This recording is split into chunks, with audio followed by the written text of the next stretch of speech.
러시아 파병이어 열병식 부대 끌고 러시아 가나 김정은의 향후 행보까지 진단해 보겠습니다.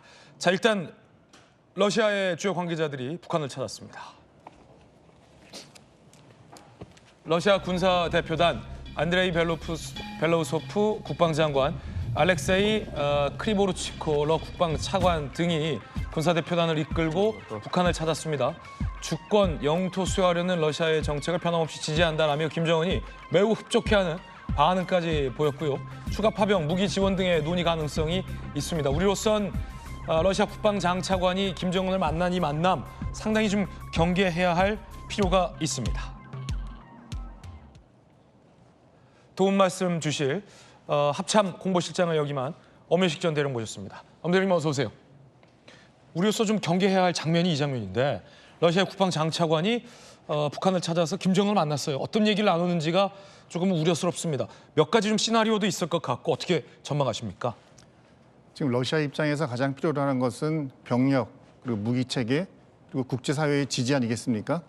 국제사회의 지지는 현재 러시아를 지원하는 공개적으로 지지하는 국가는 북한밖에 없고요. 그런 면에서는 러시아가 고위직을 평양에 보내서 러시아의 군사활동에 대한 지지를 끌어내는 것이 일차적인 것이 되겠고, 그다음은 이제 병력과 장비인데 병력은 이미 북한군이 러시아 지역에 1만여 명이 이미 가 있기 때문에 그거는 달성한 것이고 추가적인 파병에 대한 분명히 협의도 있었을 것으로 예상이 됩니다. 추가 파병도 우리 국방부는 지금 예상하고 있는 겁니까? 네, 그렇습니다. 그리고 병력이라는 것이 뭐 10,000명이 갔으면 그대로 10,000명이 전투하는 것이 아니라 전투를 하다 보면 인명 손실이 있을 수밖에 없는 것이고 그렇죠. 그러면 추가 파병이 필요하지 않습니까?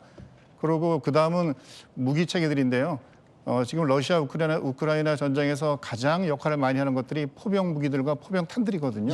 그럼 이제 그런 것들도 러시아가 무한정 쌓아놓고 있는 것이 아니기 때문에 북한 같은 국가로부터 포병탄, 특히 뭐 240mm 방사포라든지 뭐 이런 단거리 미사일 같은 경우는 지속적으로 도입을 하려고 노력을 할 것으로 보입니다. 아마 그런 부분에 대해서 이번 러시아 국방장관이 북한을 방문해서 상당 부분 협의를 했을 것으로 보여집니다. 김정은이 부대를 끌고 러시아에 방문할 것이라는 전망도 나옵니다. 자, 80주년 전승절 열병식에 북한군 부대 파견을 요청한 거예요. 뭐 칠러, 세르비아, 슬로바키아 등이 참석할 예정인데 러시아 국방장관은 긍정적 결정을 기다린다고 밝혔고 북한 김정은이 적극적으로 화답할 가능성이 상당히 클 것 같습니다. 이렇게 되면 러시아 전승절에 김정은이 부대 끌고 참석하는 겁니까? 네, 보통 뭐 특정 국가의 어떤 뭐 자기들 말로는 이제 군사 행사에 다른 나라 국가가 참여하는 것은 쉬운 일이 아니거든요. 그리고 정식적으로 그 나라의 뭐 국가의 지도자하고 군대가 같이 이동해서 러시아의 전승절 행사에 참가한다면 이것은 러시아와 북한이 군사적으로 매우 밀착돼 있음을 아주 공개적으로 과시하는 계기가 될 텐데요.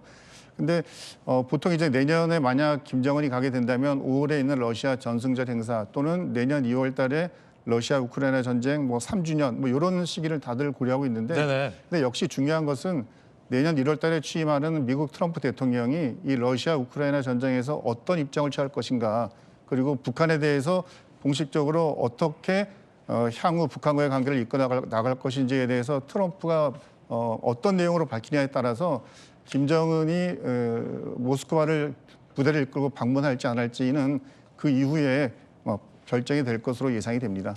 자, 그 가운데 우크라이나가 북한의 어떤 대전차 무기인 불새를 파괴했다라며 영상을 공개했습니다.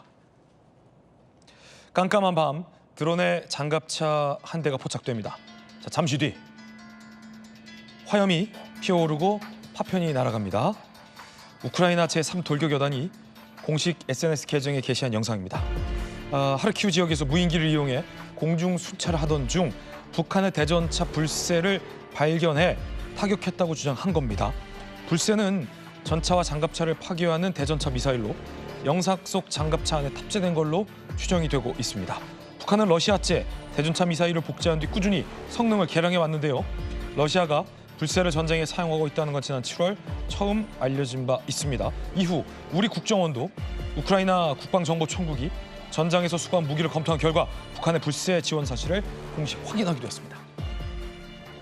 자, 엄혜식 대령님, 저 불새, 북한이 처음 이 소련제 대전차 미사일을 개량해서 만든 걸로 굉장히 자랑하는 무기인데 저걸 파괴했다? 일단 저게 어떤 무기인가요? 불새는 그냥 대전차 무기, 그러니까 적 전차를 파괴 격파하는 대전차 미사일을 볼 수가 있는데요. 우리가 이제 남북한 간의 관계에서도 북한의 불세 대전차 미사일이 우리 군이 보유하고 있는 K2 전차에도 위협이 되는 걸로 보고 있거든요. 아, 그렇군요. 예. 저러한 그 불세의 어떤 그 미사일 부품들이 우크라이나군에서 파괴된 이런 그 러시아군의 장비 속에서 발견이 됐다는 거니까 저것은 북한이 이 불세 대전차 미사일이 러시아군한테 공식적으로 지원이 됐다. 러시아군이 사용하고 있다라는 것을 확인하는 그런 계기가 되겠습니다. 그렇군요. 자, 북한군 사상자 소식도 외신 보도로 들리고 있는데 이 전쟁의 양상이 어떻게 진행될지 저희 돌직구쇼와 함께 계속 지켜봐야 될 것 같습니다.